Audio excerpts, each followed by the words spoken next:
eras gobernador, no había celdas VIP como las que se encontraron al interior del Cerezo número 3 con todas las comodidades. Tú te deslindas porque parecería que, pues, ilógico que el exgobernador no estuviera enterado de las celdas VIP, pero tú dices, estas se permitieron ya con el nuevo gobierno, es lo que me estás diciendo.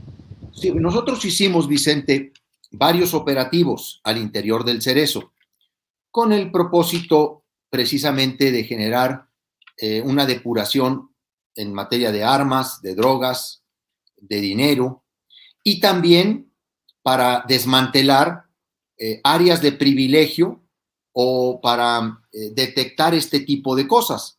En algunos operativos, pues las fuentes que filtraban la información adelantaban la llegada y teníamos poco éxito en recuperar armas o dinero. Esa es una realidad. Sin embargo, cuando veíamos pues que en algunas celdas efectivamente había sistemas de comunicación o tenían televisiones muy grandes, aparatos de televisión muy amplios, todo eso se desmantelaba en cada operativo. Nunca habíamos visto un nivel de celdas como las que ahora pudimos ver todos, porque pues esas son imágenes que no se pudieron evitar y que no se pudieron ocultar en términos de la información, porque entró el Ejército y entró la Guardia Nacional. Y ahí fue donde nos dimos cuenta que hasta una caja fuerte había en una de esas celdas con cerca de 2 millones de pesos. Entonces, fruto precisamente de los distintos operativos que hicimos, fue que nos dimos a la tarea de construir ese módulo de máxima seguridad. Insisto, no solo no lo utilizaron y les devolvieron espacios de privilegio a los principales cabecillas.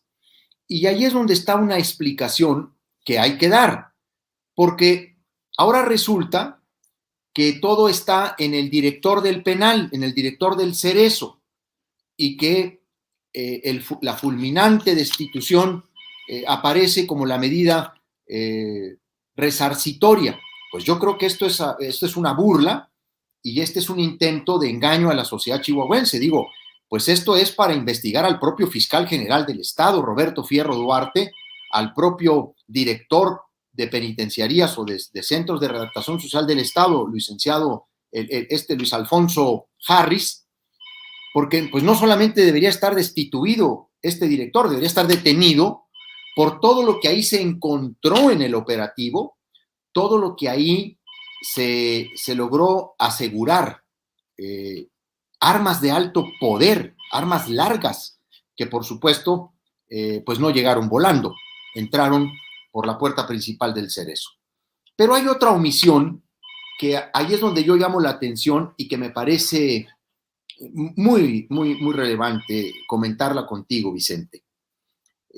Después del operativo que nosotros hicimos el 2019, vino una reacción muy virulenta de este grupo de los mexicles, que estaba todavía encabezado por el Lalo, no por el Neto. Cuando nosotros logramos el traslado del Lalo a Tapachula, Chiapas, con la colaboración del gobierno de la República, pues el que quedó al frente del grupo fue el Neto.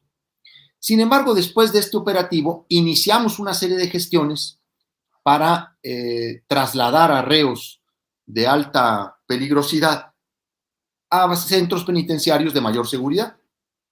Uno de ellos fue el propio Lalo, insisto.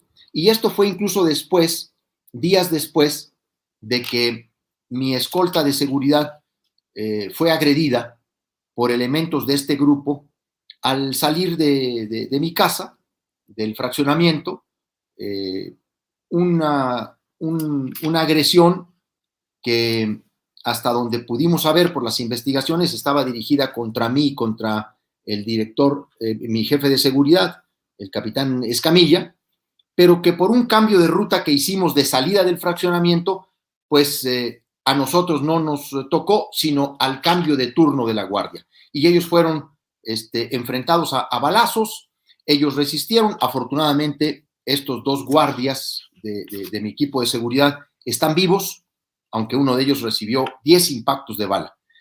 En las investigaciones de la detención que se realizó a 3 de los que participaron en este atentado, supimos que se había planeado desde el Cerezo y que venía por órdenes del Lalo y del Neto. Y fue donde nosotros nos comunicamos con el gobierno federal, integramos una solicitud de traslado y del hecho que sucedió el 23 de febrero del 2020, el Lalo fue trasladado a Tapachula, Chiapas, el 27 de febrero del 2020. Y allí empezó un proceso de solicitudes de traslado de internos del Cerezo 3 a distintos penales.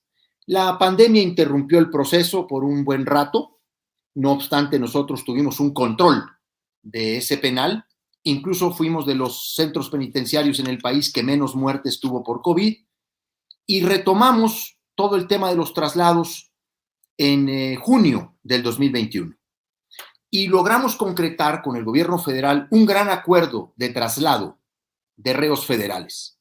Por ejemplo, no es cualquier cosa, no es una llamada telefónica al secretario de Gobernación, es un procedimiento en donde hay que integrar expedientes, carpetas, muchas de ellas tienen recursos jurídicos por la vía del amparo, etcétera, y luego determinar efectivamente la peligrosidad de cada uno de estos personas privadas de libertad.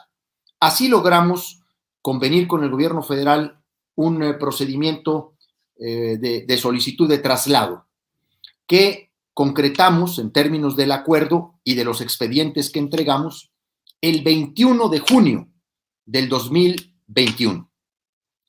Un proceso que había que correr con el gobierno federal, pero que ya no fue continuado por el nuevo gobierno del estado de Chihuahua.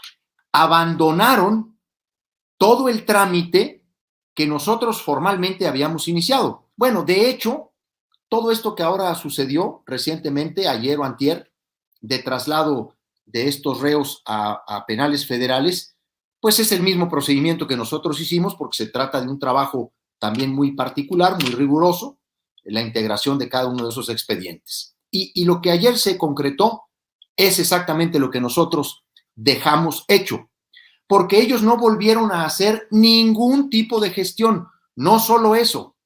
Y aquí es donde hay que llamar la atención y pedir una explicación a la gobernadora y, por supuesto, al propio fiscal general del estado. Ni siquiera después del motín de agosto, lo que acá se conoció como el Jueves Negro, ni siquiera después de eso le dieron seguimiento al trámite de traslado de reos. No le dieron seguimiento y tuvo que pasar lo que pasó el 1 de enero para que finalmente se concretara ese trámite que nosotros habíamos iniciado. Javier. Estas son opciones muy delicadas, Vicente. Sí. Definitivamente, pero también